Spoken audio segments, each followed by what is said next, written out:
Hey there again, everybody. It's your old pal Guardian Enzo coming to you live on tape from Kyoto, Japan. As we get ready to kick off the fall season, maybe it's already kicked off by the time you listen to this. In fact, I've already seen Blue Period and Heiki Monogatari, my top two picks of the season, so it's definitely already kicked off.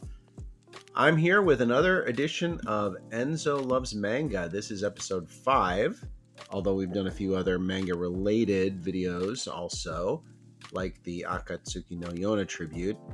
But this one is traditional Enzo Loves Manga episode, in that we're going to talk about a single series. And that series is Yugami-kun Niwa Tomodachi ga Inai. Yugami doesn't have any friends. And this is a series that's not unknown to anime fans, I think, even though it is not licensed in the United States. Unfortunately, there's no English license of this. As far as I know, actually, I don't even think this has been licensed in France. I'm not 100% sure about that, but usually with manga, France is the first place they go, and then eventually maybe they turn up in America if we're lucky. But this one, I actually asked around to some people, would you rather I do only licensed manga for these episodes? And the response I got was pretty unanimous. Just do series you like and don't worry about the rest of it. So that's what I'm going to do. Honestly, if I limited myself only to licensed manga, unfortunately, that would really cut back on my options quite a bit. There's so many wonderful series that are unfortunately only available in Japanese. This is one of them.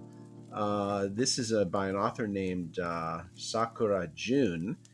And as far as I know, I'm not 100% sure of this, but as far as I know, this is the only series that Sakura Jun has ever done, which is interesting because this was a pretty big success.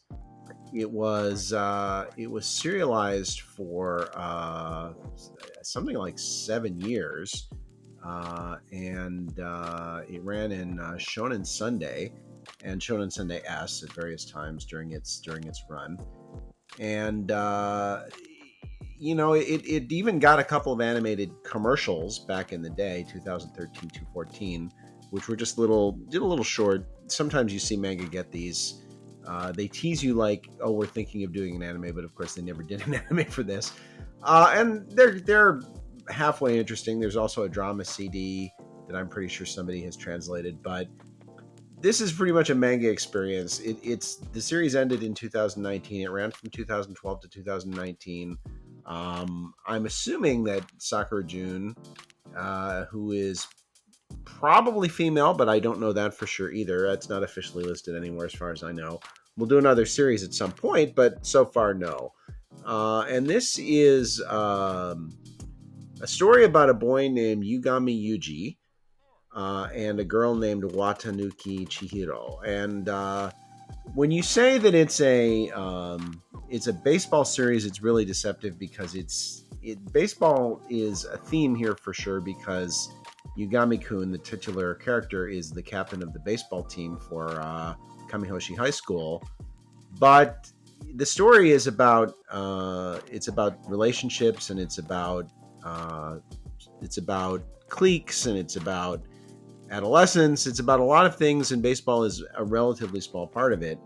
In that sense, you could say almost every series that you start out describing that way, people will lump in with Adachi. And, Adachi series do tend to be sports series that are more about relationships than sports, but they are more about relationships than sports. And this does share that in common, but I think Adachi series tend to be, generally speaking, have a romance element that's fairly important to very important. And while that's not totally absent in this series, is really more about friendship than romance, and it's more of a character study than it is a romance in any sense of the word, I would say. And really, the bottom line with this series is Yugami is a loner. in the strictest sense of the word. He's not a dilettante loner. He's a real loner. When we say he's a loner, he's a loner. He has a younger sister, but he's pretty much everyone, including the younger sister, thinks he's weird. He's a Rakugo nut. He keeps his own counsel. He's difficult. He's iconoclastic. He's extremely stuck in his ways. But he has an integrity to him that shines through at various moments. And you realize that he isn't being selfish and he isn't being mean to be selfish and mean. He's being selfish, what appears to other people to be selfish and mean, because to him, this is the only way he knows how to live. And there's a certain code that he lives by, and he does not filter it to the situation. And we've seen characters with him show up in other places. There's a little bit of Sheldon Cooper to him in some sense, you might say, if you want to draw that comparison. But he's a jock, which Sheldon Cooper, of course, is anything but. As for Watanuki Chihiro, she's a transfer student who comes to the school, and she's kind of obsessed with being normal. She's as obsessed with being normal as Yugami is completely uninterested in being normal. And she ends up being kind of isolated because she can't break into any of the existing cliques, and this frustrates her. And she goes through her challenges, and she ends up, I don't think there's any other way we can say than she becomes friends with Yugami for sure. And they help each other out a lot, quite a bit. And their relationship is an odd one, to say the least. They're both odd people, especially him, but it's very warm in a certain way too. She comes to understand him in a way I think no one else in the series necessarily does, and he sort of gets her right away. And one thing you notice about Yugami is he kind of gets everybody right away. He's very good at that, but he just doesn't give a damn, and so he kind of doesn't bother acting on that knowledge. He's a fascinating kid, really. Other major characters here are Fujisawa Ryo, who is a friend of Chihiro to the extent that she has any friends. Fujisawa is a friend. She's a very kind of obsessive, meticulous person.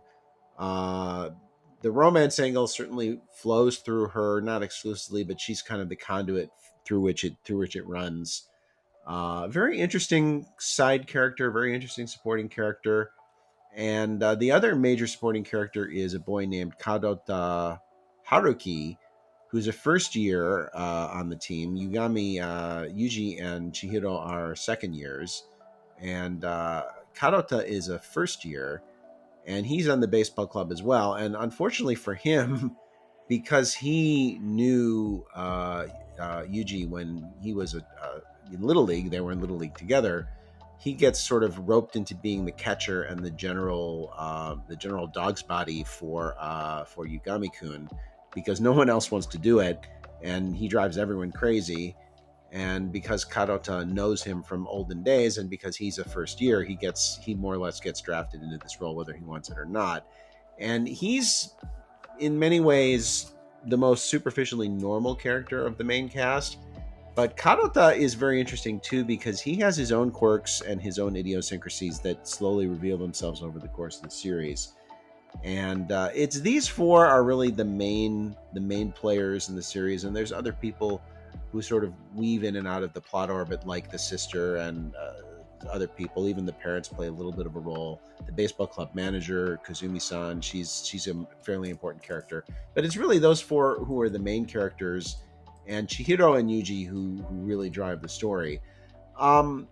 It's a really, really interesting series that does not cut corners, and it does not soften its message in order to try to be normal. It represents its main character very well in that sense. It's a series that's very true to itself. And what you realize as you get deeper and deeper into it is that it's quite deep, actually, and it's incredibly insightful about human nature and about relationships. And you really, really get a sense for how interesting Yugami is, how much more he is than he seems to be. He's as transparent as can be, but and yet he's also much more than he seems to be. And that contradiction is part of what makes this such an interesting series. And the characters do change and they do grow, which I think is important in any character-driven series, especially one about adolescence. And while superficially you may think, oh, it's a high school series, male lead, female lead, baseball, it sounds sort of very normal. There's nothing normal about it. It's extremely idiosyncratic in a good way, and it does not pander to the readers to make the characters more superficially lovable than they really are. It lets you see them as they really are, and the affection that you come to feel for them is an affection that's earned through getting to know them as people. It's not one that's bought with kind of pandering on the part of the writing, which I really admire that. Again, the sad part here is it's not licensed anywhere as far as I know, although all the manga volumes are available in Japan, of course, and there are 16 of them, and you might find translated versions of it in places. I don't know. I don't get into that, but it certainly isn't impossible. And it's really worth seeking out, in my opinion, because it's if you do, it's nothing like Adachi, but if you love Adachi, I can't imagine you wouldn't love this. Let's put it that way. It really has. If you like really smart, really funny series about relationships and about teenagers and what they go through in life that are not full of cliches and histrionics, but very true to life, but also funny and absurdist, I think you'll really love this series. It's wonderful. As to why it didn't get an anime, honestly, I don't know. I couldn't tell you. It probably would have done quite well. There are other series that are sort of loosely in this vein that have gotten anime that have become quite popular, which are, quite frankly, in my opinion, nowhere near as good. The fact that the manga ended 2 years ago, it seems impossible, nearly impossible to think it'll ever get an anime now. But I'm kind of used to that with the manga that I love. Very few of them get anime, or at least if they do, they don't get full treatment. So that's why I love manga as its own as an art form and in its own right. So Yugami-kun Niwa Tomodachi ga Inai by Sakura Jun, serialized in Shonen Sunday S and then Weekly Shonen Sunday, where it spent most of its time. 16 volumes. Really, really fantastic series. If you're the sort of if your tastes run similar to mine, and after 10 years of blogging, I think if you followed me at all, you probably know pretty much what my tastes are like, and you can also look at the previous videos I've done for a good idea of it, then I think you're going to like this. I think it's a pretty safe bet. And I think it's also a pretty safe bet that you won't have read anything quite like it. It will be a series that seems familiar, but as you read it, you realize it's nothing like anything else I've read. I hope you enjoy it. I hope you read it, and I hope you enjoy it. And as always, I very sincerely thank you for tuning in. And I, of course, will post the link to the website below. I hope you check out lostinanime.com. If you like the video, as always, hit the subscribe button, hit the like button, leave your comments. I will definitely respond to them. And again, my sincere thanks for stopping by.